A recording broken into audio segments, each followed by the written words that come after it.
Markus 2 ayat 32. Menjelang malam sudah matahari terbenam, dibawalah kepada Yesus semua orang yang menderita sakit dan kerasukan setan. Maka berkerumunlah seluruh penduduk kota itu di depan pintu. Ia menyembuhkan banyak orang yang menderita bermacam-macam penyakit dan mengusir banyak setan.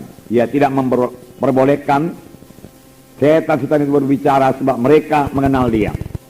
Dengarkan baik-baik. Lihat Markus 1 ayat 34. Markus 1:34. Ia menyembuhkan banyak orang yang menderita bermacam-macam penyakit. Jadi bukan satu penyakit, bermacam-macam penyakit dan banyak orang. Kemudian ia mengusir banyak setan. Ini harus jadi dalam pelayanan kita, amin. Tidak cukup 1-2 saja sembuh, banyak orang sembuh dan banyak setan diusir, amin. Dalam KKS saudara juga ini harus jadi.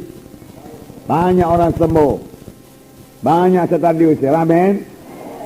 Ya, banyak orang sembuh, amin. Ya, sembuh, sehat dan kuat.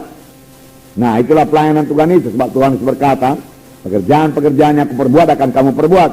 Dan pekerjaan lebih besar daripada yang akan kamu perbuat, sebab aku pergi pada Bapa. Sebab Tuhan murah hati, amin.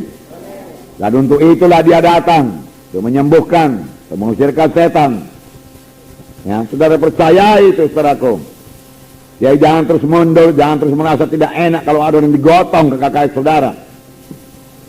Ya, saudara terimalah itu sebagai satu kesempatan untuk menyatakan kuasa Tuhan, amin. Ya, sebab bukan saudara yang menyembuhkan.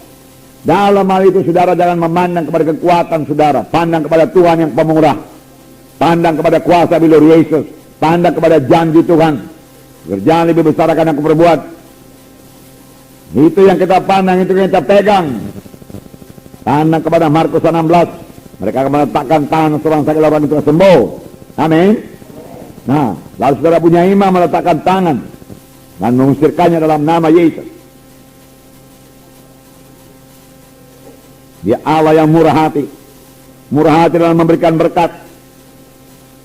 Dalam Filipi 4 ayat 19 saya bacakan pada saudara. Filipi pasal 4 ayat 19. Allahku akan memenuhi segala keperluanmu menurut kekayaan dan kemuliaannya dalam Kristus Yesus. Amin. Segala apa? Segala keperluanmu. Segala, bukan sebagian keperluanmu. Segala keperluanmu, amin. Dia Tuhan yang baik, dia Tuhan yang murah hati. Kalau dia tidak menahankan anaknya yang tunggal, masakah dia menahankan lagi berkat-berkat lain daripada kita. Mari hidup benar di hadapan Tuhan. Mari tekun mengikut Tuhan, mari tekun berdoa, mari tinggalkan semua dosa, mari bersungguh-sungguh hati mengikut Tuhan, dan mari murah hati sama sebagaimana Tuhan yang kita sembah itu murah hati. Tuhan meminta anak-anaknya juga murah hati, amin. Dia murah hati dalam mengampuni, maka anak-anak Tuhan juga murah hati dalam mengampuni. Jangan sakit hati. Berapa kali saudaraku berdosa kepadaku, kuampuni Tuhan, cukup 7 kali. Tuhan Yesus berkata 70 kali 7 kali. Selalu mengampuni, selalu mengampuni. Selalu memberi, selalu memberi. Beri maka kepadamu akan diberi. Tidak ada diberi maka kepadamu tidak ada diberi. Lebih baik kita memberi. Sebab firman Tuhan berkata lebih berkat memberi daripada menerima. Berkat memberi, sebab yang kita beri itu adalah taburan kita, dia akan bertumbuh.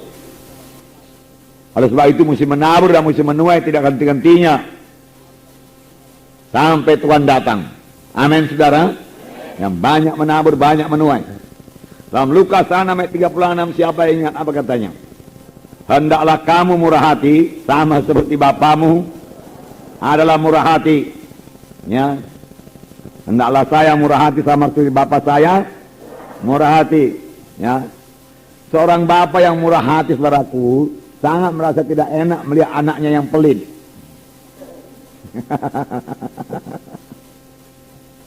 Nanti kalau saudara sudah jadi bapa, saudara akan tahu. Harus murah hati. Murah hati. Amin saudara. Ya. Tuhan Yesus berkata, belajarlah kepadaku karena aku lembut hati dan rendah hati. maka engkau akan mendapat sentosa bagi jiwamu. Sentosa lah yang dicari orang dunia ini. Dia cari uang supaya damai, supaya tenang. Dia piknik supaya tenang, supaya damai. Tetapi damai yang sejati, sentosa yang sejati, belajarlah kepada Yesus. Duduk di bawah kaki Tuhan Yesus, percayai firman-Nya. Mika 6 ayat 8 saya bacakan. Hai manusia, telah diberitahukan kepadamu apa yang baik, dan apakah yang dituntut Tuhan daripadamu? Selain berlaku adil, mencintai kesetiaan, dan hidup dengan rendah hati di hadapan Allahmu. Hidup dengan rendah hati. Adil, bagus. Mencintai kesetiaan, bagus. Tetapi firman Tuhan juga berkata, hidup dengan rendah hati di hadapan Allah. Hidup dengan rendah hati. Firman Tuhan berkata dalam 1 Petrus 5 ayat 5, Allah melawan orang yang sombong. Dalam 1 Petrus 5 ayat 5, demikian jugalah kamu hai orang-orang muda, tunduklah kepada orang-orang yang tua, dan kamu semua rendahkanlah dirimu seorang terhadap yang lain. Sebab Allah menentang orang songkak, tetapi mengasihani orang yang rendah hati. Langkah indahnya. Tuhan melawan orang sombong dan mengasihani orang yang rendah hati. Mari kita miliki kerendahan hati.